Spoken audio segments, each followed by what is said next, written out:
Above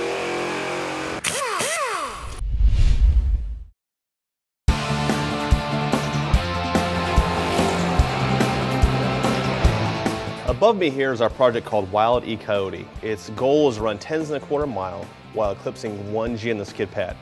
While we already have a moderate bolt-on suspension, which consists of front and rear sway bars, shocks, struts, and lowering springs, we are looking to take the next step. And in this video, we're going to show you a complete Lakewood rear suspension install, again, on our 2011 Mustang project.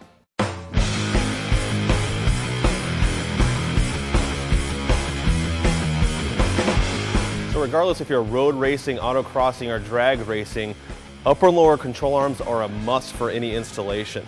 The stock bar made out of stamped steel likes to flex, and the bushing is just not that great. Starting over here at the lower control arm relocation brackets, this is really good for lowered vehicles because it pitches your control arm in the back up at an angle and you want it to be straight. This reduces wheel hop by straightening your control arm, or you can even move it all the way down to the lower position, which is actually going to give the car more bite at the drag strip if you want to launch really hard. Now, moving on to lower control arms, you can see that the bushing here from the factory is just not that fantastic. A lot of movement. Go over here to the poly bushing on the Lakewood, not that much movement. Now, this being a poly bushing and not a rod end, it's going to be a lot quieter on the street, and it's still fully adjustable from the middle rod length adjustment here.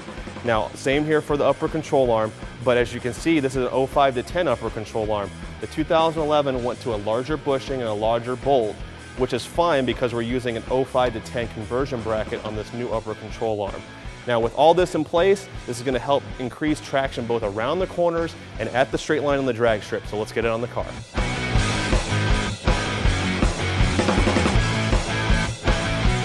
Right now I'm going to install the lower control arm relocation brackets and doing one side at a time so that it locates the rear end still. It's not necessary, but we're going to weld ours because we're going to put a lot of horsepower to it.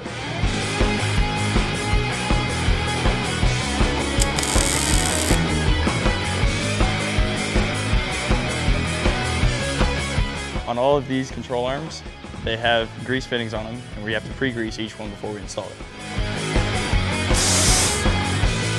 The one thing you want to make sure of when installing your lower control arm is that your offset is offset toward the outside of the vehicle.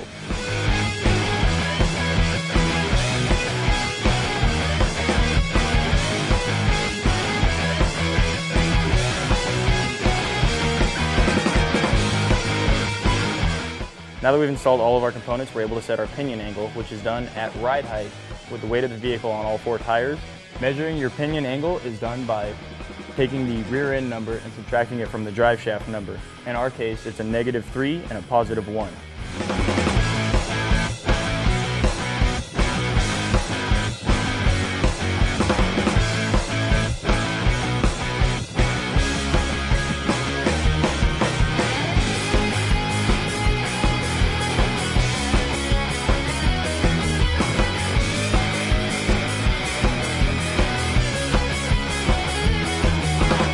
After the upper and lower control arms are completed, we then figured out how we wanted to locate the rear end.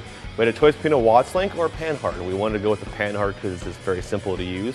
Any car that's lowered, you really need to have a panhard because what's going to happen with the factory bar is it's actually going to shift your rear end over because you can't compensate for that lowering. So you're going to shorten up the panhard bar when you go with an aftermarket piece like we have here.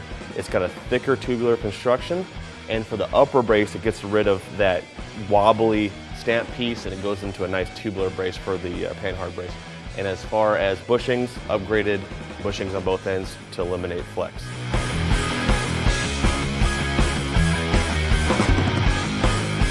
All right, let's talk about chassis sifting for a little bit. Lakewood has 2 different options. They have a smaller version here, which is called a torque box brace. This goes on the lower control arm forward mount position and then connects to the subframe in 2 different locations on the inner and outer. As you can see here, the actual subframe connector is actually just a longer version of the torque box brace that includes 2 more mounting points on the inside and outside of the subframe further up in the car. Just adds a little bit more stiffening.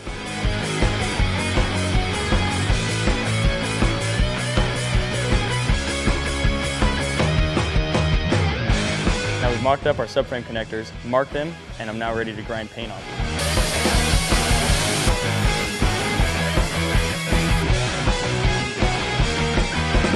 got all our paint ground off the subframe connector and now ready to weld it in.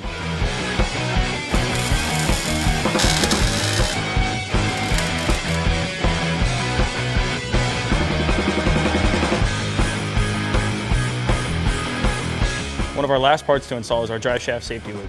It's going to prevent more damage being done to the car should we have a problem at the drag strip.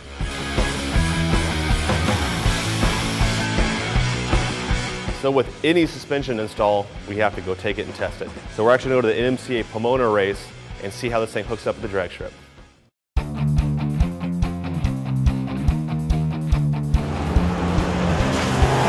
All right, we're our second race here with our 2011 Mustang project with the Lakewood suspension installed on it. First time we're at the NMCA Bakersfield race where we actually won the 11 second True Street class. Now we're here at the NMCA Pomona race where we're running in True Street again. While the track temperatures have been really hot, over 100 degrees, the one thing that's been staying consistent is how the car launches. We know how it launches every single time now. Really all we have to play with is tire pressures and launch RPMs to get it to launch exactly how we want it. Previously with the 18-inch drag radials we've gone 170, 60 foot typically on average. Now we're in the 160 range pretty much all the time, and we know with better track conditions and better air, 150s on this car will be no problem.